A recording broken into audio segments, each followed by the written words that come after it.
থেকে সবকিছু শুনেছি কালিকা। তুই আজ মিথ্যে কথা বলে তুই আমাকে ভোলাতে পারবি না কালিকা। যাক, ওকে আজ সান্ত্বনা দে। কে তুমি বাবা? ওঠো, বলো তোমার কি অভিযোগ? কে আমাকে বাবা বলে ডাকলো? কে বলি? রানী,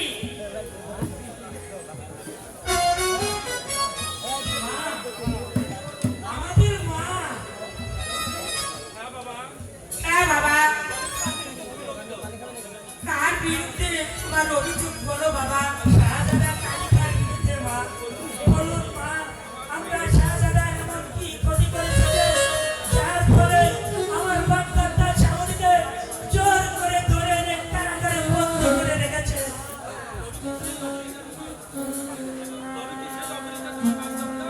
তাহলে কি ওই মেয়েটি তোমার বাগদাদা?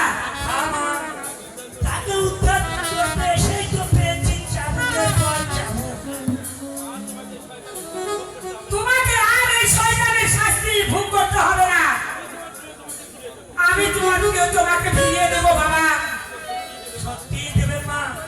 বেশ, তবে আমি আপনাকে কথা দিলাম, আমার প্রিয়তমাকে ফিরে পেলে ওর দুটি হাত ধরে চলে যাব এই রাজ্য ছেড়ে অনেক দূরে, অনেক দূরে।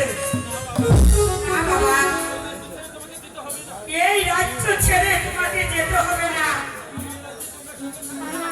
আমার এই রাজ্যে তুমি সুখে শান্তিতে বাস করবে, আর আমার সহযোগিতায় তোমরাই রক্ষা করবে এই দেশের মানুষকে। যাও বাবা, এই মুহূর্তে তুমি প্রাসাদের বাইরে চলে যাও। আমি সেই বন্ধিনীকে মুক্তি করে দিচ্ছি। তবে আমিও জেনে গেলাম যে একটি শয়তানের প্রাসাদেও মানুষ আছে, মানুষ আছে, মানুষ আছে। তোমার এই স্বাধীনতাকে আমি কিছুতেই মেনে নিতে পারছি না অমৃতা।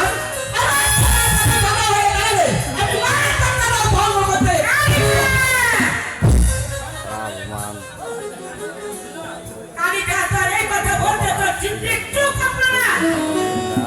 আমি ভেবেছিলাম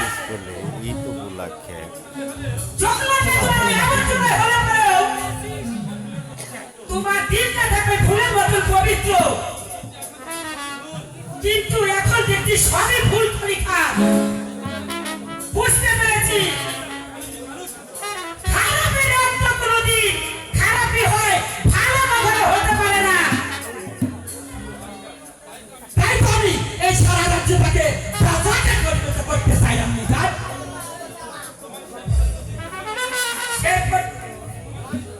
তোমার সেই পরিণতি পিছনে যে তোমার ধ্বংস লুকিয়ে আছে কালিকা। এই দুনিয়ায় তুমি যা কিছু দেখছো সব কিছু যে ভুল। তোমার এই দুর্নীতির এই প্রাসাদে পাপের কষাঘাতে আঘাতেই তোমাকে ধ্বংস হয়ে যাবে কালিকা, ধ্বংস হয়ে যাবে। কিন্তু জন্ম যারা করছো না সেটা কোনোদিন পাপের ভয় করে না। আপনি জান, কালিকা আলো চায় না, চাই শুধু অন্ধকার। তাই বুঝি তোমার জন্মের জন্য এই পুঁজিটা এত দায়ী নয়। যার জন্ম শুধু তোমার পিতা অমিতা, তার জন্য তুমি এই সমাজের কলঙ্ক। তাই তোমাকে আমি একটি কথা বলে যাচ্ছি কালিকা, নিজের জন্মের অপরাধের জন্য নিরপরাধ পূজাদের কোনোদিনও তুমি কষ্ট দিও না, কষ্ট দিও না, তুমি কষ্ট দিও না। এতটুকু এগিয়ে যেও না আপনি যান, তাহলে কিন্তু এই কালিকা ভুলে যাবে মায়ের কত।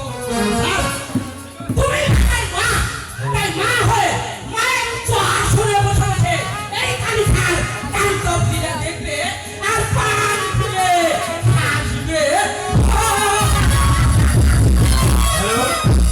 বালিকার অভিনয় দেখে আমাদের দুর্গানগর ইউনিয়নের ভারপ্রাপ্ত চেয়ারম্যান সাহেব কিছু টাকা উপহার দিয়েছে, ওনাকে অনেক অনেক ধন্যবাদ। উপহারটি ধন্যবাদের সঙ্গে গ্রহণ করা হোক।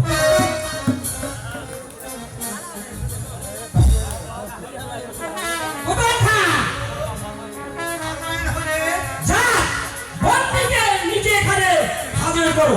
এবার তার সাথে হবে আমার শেষ বোঝাপড়া। এই কে আছি বন্দী খানে পাঠিয়ে দে।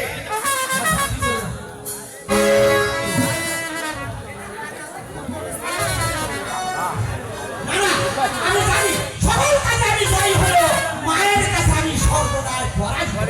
তাই মাতৃ আদেশে আমার ছেলেদের একজন সিদ্ধি হবে না। তাই চলে আমার দায়িত্ব হবে ওই সুন্দরী আওরাতকে